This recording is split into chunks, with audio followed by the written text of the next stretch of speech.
groups. The fighting broke out in the capital Amman after Friday prayers. Protesters were calling for more freedoms as well as lower food prices. It was the 7th Friday in a row in which Jordanians had rallied. In Egypt, the ruling Supreme Council of the Armed Forces has said it will not tolerate any further strikes in the country. The army statement was issued on Friday as millions filled the streets across the country to celebrate their revolution and to maintain pressure on the new military government to implement democratic reforms. Here is AlJazeera's Rawia Rageh from Cairo's Liberation Square.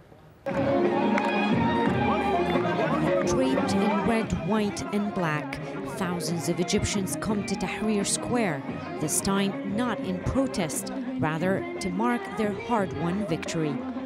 Contrary to the scenes of anger and frustration that lasted here in Tahrir Square for days before Hosni Mubarak stepped down, the mood this Friday is one of joy and celebrations, smiles everywhere. And a tribute to the country's military, who even before the end of Mubarak's rule last week was hailed for not obstructing the pro-democracy movement. The military had asked Egyptians to stop their protests, but it did not prevent the gathering on Friday. Instead, Tahrir was surrounded by tanks and soldiers who searched people and regulated traffic. The gathering not only a victory march, but also a memorial to the 300+ people who lost their lives in the uprising. The highlight of the day, an appearance by Sheikh Yusuf al-Qaradawi, one of Sunni Islam's most prominent clerics. In a heartfelt ceremony, he praised the revolution, the youth behind it, and the military, though he did make a direct request.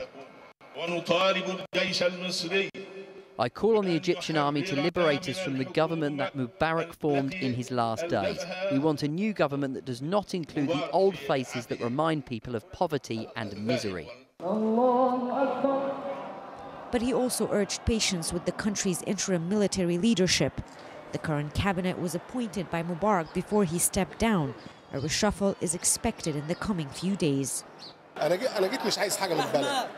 came here all the way from Upper Egypt because all I want is an end to corruption. We want this government changed. We don't want Mubarak's party members in power. It is true that we need to be patient, but at the same time we need to remind the government and whoever is there that we are still in the streets. And we still have a lot of other demands that they need to pay attention to.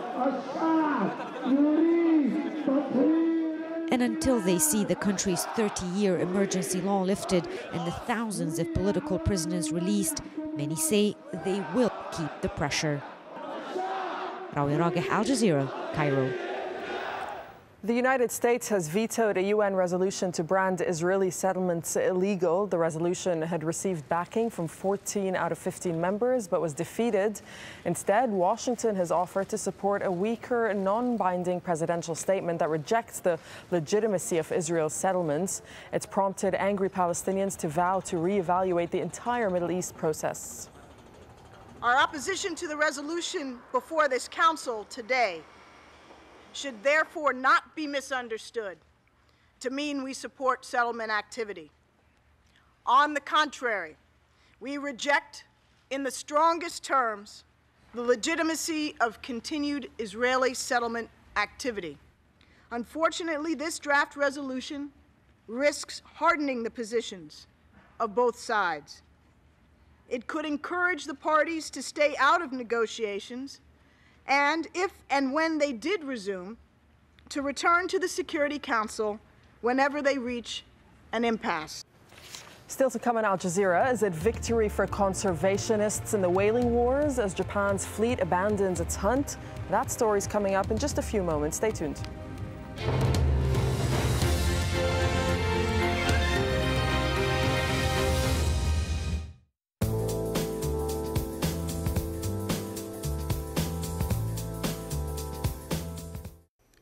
Hello again. Well, let's start off with the weather over Australia, because as well as some cyclones, we're also seeing some torrential downpours elsewhere. It's in the southeast corner where we've got this thick blanket of cloud that's gradually marching its way across us. Torrential downpours out of this and a few areas of flooding as well.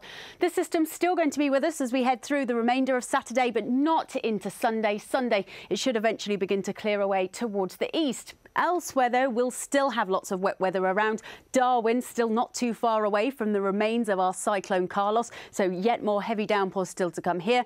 And then this circulation here is another tropical cyclone. This one's Diane. Gradually it's running its way southwards, but it's going to continue to throw lots of wet weather across Western Australia over the next few days, and there could be some flooding here as well. Now, meanwhile, while all of that is going on around Australia, further east, we've also got a cyclone developing here as well. Now, this one appears to be running its way towards the southeast, so hopefully we'll avoid Fiji. Here it's still going to be very, very wet and pretty windy over the next few days, but hopefully we won't see the eye of that storm hit any of the islands. A little bit further north and for us in China, it's rather wet at the moment and not that warm for Hong Kong either, only getting to 17 degrees.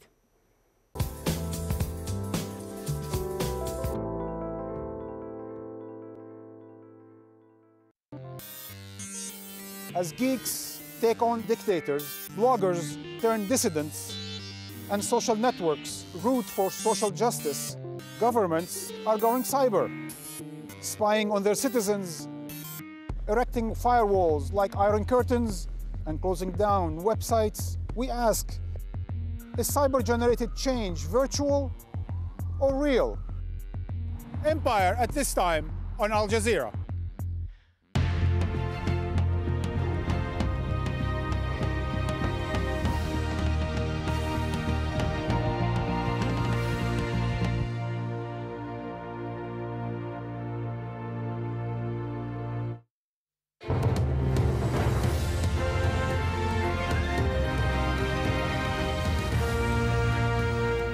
You're watching Al Jazeera. The top stories. The U.S. has vetoed a UN Security Council resolution to condemn illegal Israeli settlements in the West Bank.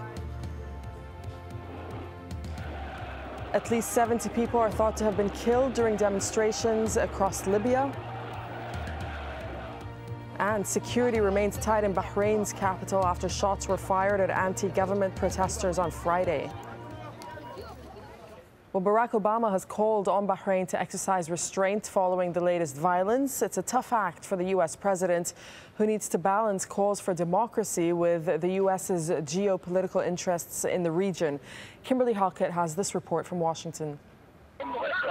It is a chaotic scene. This time in Bahrain's capital, soldiers open fire on anti-government demonstrators. As the injuries and casualties mount, there are pleas for help. We call for an urgent call for everybody in the world, United States, European Union, all the Arab leagues, all the Arab countries. Please do come here to help us. President Barack Obama was not in Washington on Friday, but after days of silence, the White House finally released a written statement attributed to him. In it, he writes, "I'm deeply concerned by reports of violence in Bahrain, Libya, and Yemen.